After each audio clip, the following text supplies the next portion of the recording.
Yeah, we tried. It's disappointing, right? We wish you could find a way to win that one with Jumbo. A big night for the organization, so it's frustrating. It seemed like you guys got a lot of, I don't know, energy from everything at the beginning of the game, maybe from the ceremony. Did you feel like maybe in the third period that maybe there was also some pressing too? You guys really wanted to equalize things. You guys didn't want to let the game slip out of your hands for Jumbo in a way. Yeah, I don't know if we were pressing. I think we just kind of we got away from what we were doing in the first and second period for the first 10 minutes of that third period, and there's two goals in the back of our net. So we got to learn. We got to learn from it and continue to figure this recipe to win hockey games in this league is to play 60 minutes, and we're just not. We're not there for 60 yet. What happened in that beginning of the third period? Yeah, we had some puck play issues. We have pucks on our stick in the defensive zone, and we don't get pucks out. We don't make a play. The next thing you know, it's in the back of our net, and then obviously they score the shorthanded goal. What can you say? The team looked good for those first two periods. That puck play was good. I mean, you guys were dominating the shot counter. Is that the type of hockey you want to see from a Shark from a 60-minute game here? Yeah, absolutely. I thought we did some really good things in the second period. Look, we had some chances to score goals and really open that game open, and we just don't put it in the back of the net. So that's the frustrating part a little bit. But yeah, we did some really good things in the second period. Got to the inside of the ice more, played a little bit faster in the neutral zone, which is something we've talked about here as of late. Got to continue to work on the other side of the puck. Macklin's shown a lot of frustration recently. Obviously, he's getting the chances, but he's not converting. Is this a case where young players maybe not getting too low on himself, but also not too high? Just trying to find that, move on, like not be too hard on himself type situation. Yeah, I mean, he's a competitor. He wants to win. He wants to do well. I'm not going to ever take that away from him. It's an emotional sport. I get emotional. We all get emotional. That's why we do what we do. That's why we love what we do. So I have no problem with his competitive nature. He wants to obviously score and do it and help his hockey team, us as a hockey team win. And sometimes when it doesn't happen, you get frustrated. That's life. What was not working on the power play tonight? I actually thought we had some really good. We had 10 scoring chances on the power play. Obviously, the shorthanded goal really stings and burns, and as a kick in the gut, really. But had some really good opportunities in the power play. I think it's starting to come. I think we've gotten some better looks at it. They're starting to see a little bit more chemistry. There's still a ways to go, but I thought it's been better the last couple of games. So Ryan, did you feel the momentum change during the second intermission, or did they just surprise you when the third? No, they're saying the right things. Our guys had good energy in the room, but just we just stopped playing for the first 10 minutes. We got to figure it out. I know you have a coach, Joe, but he's around all the time. What have you learned from Joe Thornton? Yeah, just the type of player he was, the person he is, the leader he is.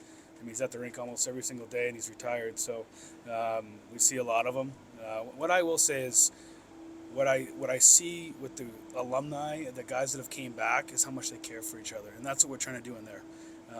The care of Joe Pavelski's, the Douglas Murray's, the Patty Marlowe's, that group of players, they cared about each other, and that's what we need here. And this next generation that's coming is we need to care about each other. And that's why that team and those teams that Jumbo's were on had so much success. That's what I took from these last 2 days and watching the interactions with Jumbo and his teammates. I thought that was truly, really, really impressive. Whose idea was it for the quarter zips? We just, as a coaches, kind of decide. Is there, how emotional was that for you, just watching that and hearing the stories of Yeah. Joe and the homeless person, Yeah. Pavelski, Yeah, really.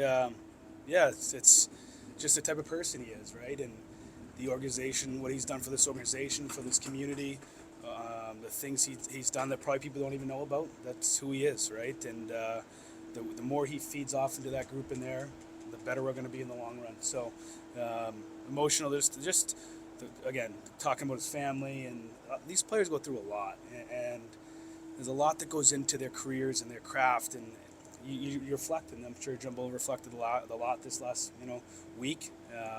So it's nice to see and see all the people that have played with them and coached them, and with trainers and equipment guys, whoever it might be. He's impacted a lot of people. Is there that connection between locker room caring for each other and then playing for each other too. Maybe an extra block shot and that sort of thing. Yeah, I think we're getting there. It doesn't happen overnight. Those guys played together for a long time. We got a lot of new players that are new to this organization that haven't been here. There's a new coaching staff. There's a lot of newness, and just like when Jumbo came in, there was an evolve to that group, and pieces were added and whatnot. But I think we've made strides. You can see we have a close group. I think we've made strides. But again, to have that level of success, is a deep care that comes with that, and we're not there yet. And specifically with Macklin, because he lives with Jumbo, what do you think Macklin can maybe learn from Jumbo, or something that can rub off from Jumbo to Macklin? I think the way he was as a leader, obviously Macklin's got a God-given leadership qualities that he'll be a really good leader when the time is right. But just the way no days off, like Jumbo said, he worked on his craft, he worked on his body. He worked on his mental game, all the things that go into being a really, really good, one of the best of all time.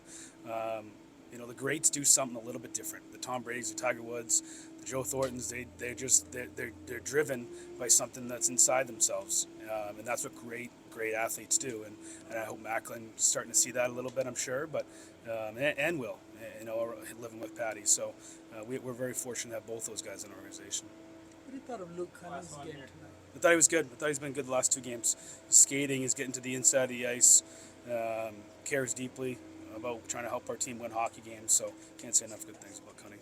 Thanks, Ryan. Thank Yep. you.